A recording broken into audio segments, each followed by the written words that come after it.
there, everybody. Welcome back to I Said That in a Unique Hat. I'm your host, Sean Wright Neely. This is everything you wanted to know about gems and minerals in a bite-sized little piece.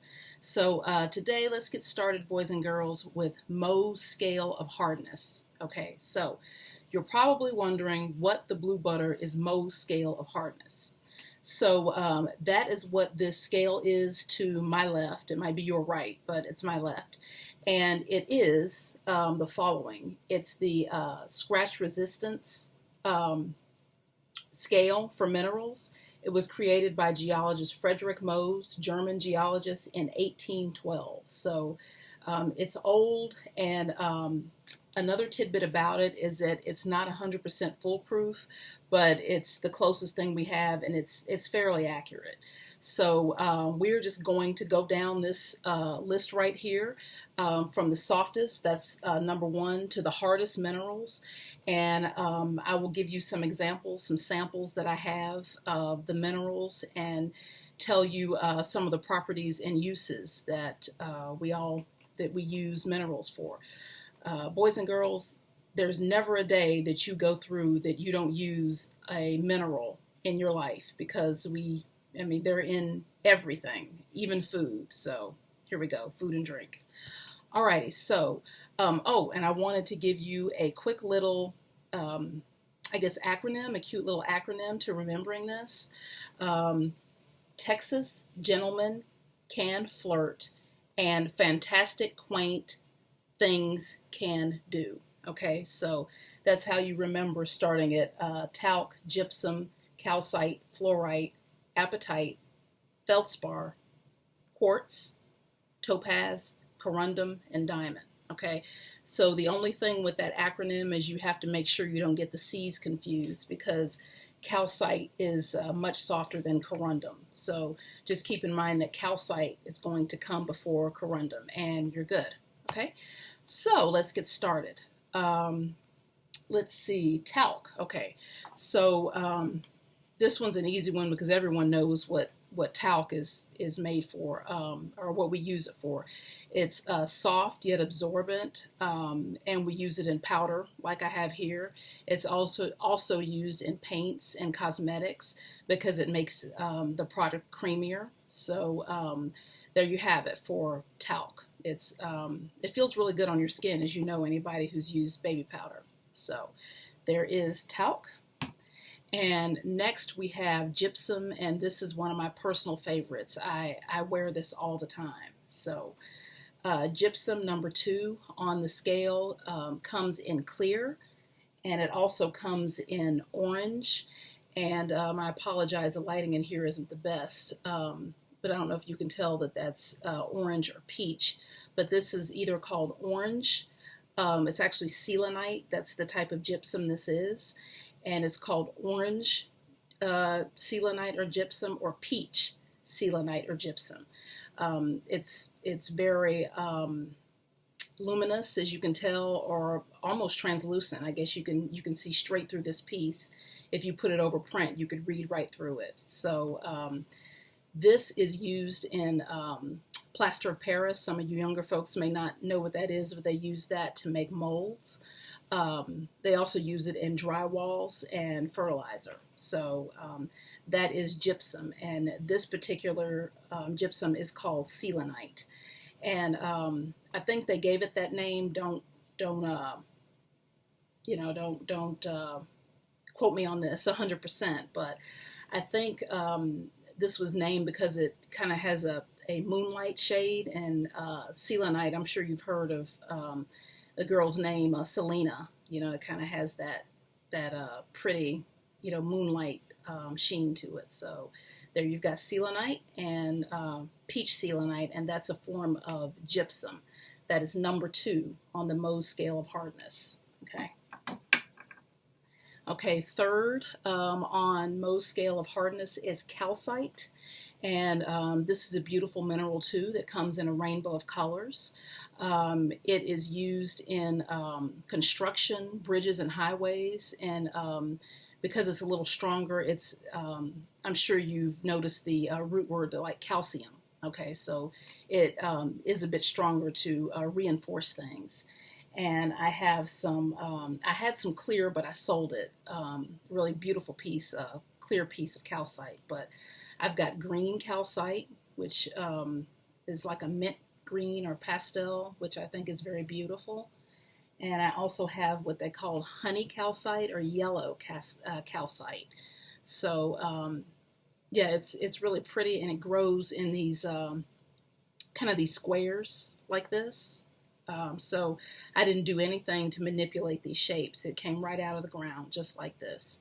And the Vikings used to use clear calcite to help them navigate. They'd hold it up and look at the sun and all that. And I'm sure you've heard of that. They found a clear piece of calcite with the Vikings and their ships. So this is also a favorite. I think is really pretty. So there you have it, calcite, number 3 on Mohs scale of hardness. So next we move to number 4, and that is fluorite. And that, just like it says, is the root of it. That's where we get fluoride from for your teeth. They put that in the water to reinforce our teeth enamel. Let's see, what else is fluorite used for? It's used in glasses and enamel because it kind of has a sheen, very vitreous sheen to it. And fluorite is so named because if you put a black light on it, it fluoresces. So that's where we get the term fluorescent, is from fluorite. So I don't have a black light, but I intend to get one day and show you how awesome it looks under this light. But without further ado, this is fluorite. Okay, this is green fluorite, which is very pretty. It also comes in purple, and it also comes in clear. So yeah, I love to wear this, quite a bit. So there you have fluorite. Okay, green fluorite. I had purple, but I sold it. Alrighty. So next, you have apatite, and that's used in some fertilizers. I don't have any samples of that, and I don't have any samples of feldspar. So we're going to have to jump to quartz, which I do have plenty of samples of because you guys know that I am the queen of quartz. So we've got clear quartz right here that you can pretty much see right through. And quartz, as I've said before, is Greek for ice, which is very appropriately named. It looks like ice that never melts. So that's clear quartz right here. And we've got, excuse me, we've got purple quartz, which is known as amethyst. So as you know, this is just a beauty. It looks like grape rock candy. So that is quartz, and quartz is used, this kind of quartz, because that's the cheapest, is used in watchmaking because it conducts electricity, and so it can, the charge can go through and it can make watches go. And it's also used in cutting and sandblasting because it's a harder mineral. So there you have quartz. All right, and then I don't have any topaz. I apologize, but that's very beautiful. That's usually used in jewelry making. I'm sure you've seen topaz in colors of beige and blue and so on. But yeah, sorry, I don't have any topaz. Don't have any corundum either because those are rubies and sapphires. And if I had that, I'd be having a good time if I had rubies and sapphires. So we're going to jump to diamonds. And the only diamond I can show you is my wedding ring. Okay. So as you know, diamonds are the hardest mineral, and they are used for cutting and polishing and drilling.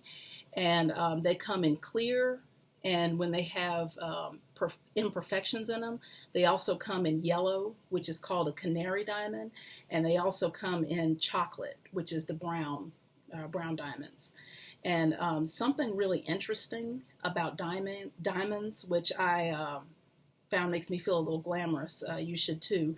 When you go to the dentist, they use a diamond drill. If you have a cavity, they use a diamond drill to on your teeth. So almost every last one of us has had diamonds in our mouths at some point in time when we went to the dentist, which I think is pretty cool, you know. So there you have it. That is Mohs scale of hardness. The scratch resistance table from softest to hardest, invented or created by Frederick Mohs, who was a geologist in 1812.